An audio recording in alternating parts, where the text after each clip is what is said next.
Good afternoon, Jennevy. Good afternoon, ma'am. Jennevy, can you tell me about yourself? I'm Jennevy Ragay. I'm 25 years old. I'm a single mom. I have two kids. Okay, I have a few questions for you to answer, Jennevy, so let's start. Why do you want to work as a maid? To provide my family needs and my kids Why you choose Malaysia when there is a lot of other country? because it's near the Philippines. How are you qualified for this job? Because I'm a hardworking. May I know what your educational level is? I'm a high school undergrad. High school undergraduate. What is your recent working experience? Being a sales lady and a babysitter. Have you worked abroad before? No, ma'am. Do you have experience of taking care of baby? Yes, ma'am. How about elderly? No, ma'am. Do you have any other special skills? Cooking. Are you willing to learn new skills? Yes, ma'am. Are you willing to work with a family where the mother-in-law or any relatives stay together? Yes, ma'am.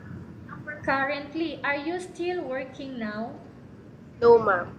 Okay, you have said that you know how to cook. Yes, What ma'am. sort of food can you cook, Genevieve? Filipino food. Okay. Are you aware that you will have to do washing, cleaning, ironing, and cooking? Yes, ma'am. From all the house chores that I mentioned to you, which do you like most? Cooking. If ever you were selected to work in Malaysia, who will take care of your kids? My parents. You are not allowed to use handphone during working hours. Yes, ma'am. You are only allowed to use handphone after you finish all the works and when going to bed. Yes, ma'am. You are strictly needed to surrender the handphone to your employer in the morning and your employer will return back to you once you're going to bed. Yes, ma'am. If ever your employer finds out that you're abusing of using your handphone and it's affected your work performance, your employer will confiscate your handphone and you are not allowed to hold it anymore. Yes, ma'am. Instead, your employer will allow you to call to your family 3 times in a month. You only allowed to bring normal phone and you are not allowed to bring smartphone. Are you agreed for the terms and condition? Yes, ma'am. Are you agreed to the rules and regulation for the handphone? Yes, ma'am. How many years, Genevieve, is the contract as you agreed and understand? 2 years, ma'am. Can you describe for me your attitude? I'm kind, industrious, and hardworking. How can you assure to us that you will work hard in Malaysia? I do my best to follow the rules and regulation of my employer. Can you promise not to use the telephone without the permission of your employer? Yes, ma'am. Can you promise not to put on makeup but to dress properly while work? Yes, ma'am. Can you promise not to ask for advance salary from your employer under any circumstances? Yes, ma'am. Do you really understand of the rules and regulation of the agency? Yes, ma'am. Do you pay any placement fee for you to come to Malaysia to work as a maid? No, ma'am. Do you have any history of sickness, breast cancer, or any other illness? No, ma'am. Do you suffer from any skin diseases, allergy, or physical defect? No, ma'am. Have you suffered from any serious illness? No, ma'am. Do you smoke? No, ma'am. Have you undergone any operation? No, ma'am.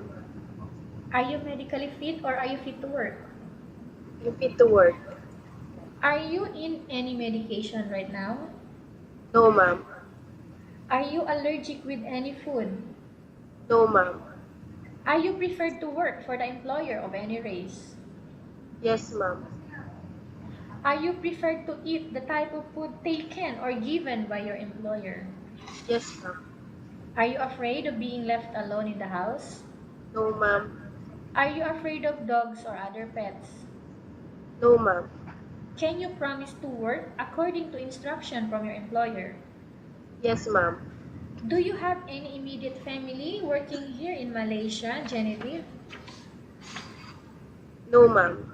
Okay, Genevieve, we have finished our question section. Let's go to case study. I have a case study for you and I want you to answer me truthfully, okay? Yes, ma'am. Upon arrival in Malaysia within 6 months only, if in case one of your family members passed away, what will you do, Genevieve? I will call my family here in the Philippines. Then I send them money and I'm not going home. I finish my contract in Malaysia. Okay, Genevieve, tell us about yourself and why do you want to work in Malaysia as domestic helper?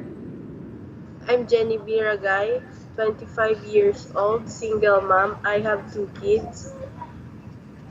I want to work in Malaysia because I want to provide my family and kids' needs. Okay, what do you want to tell to your employer who are watching your video right now?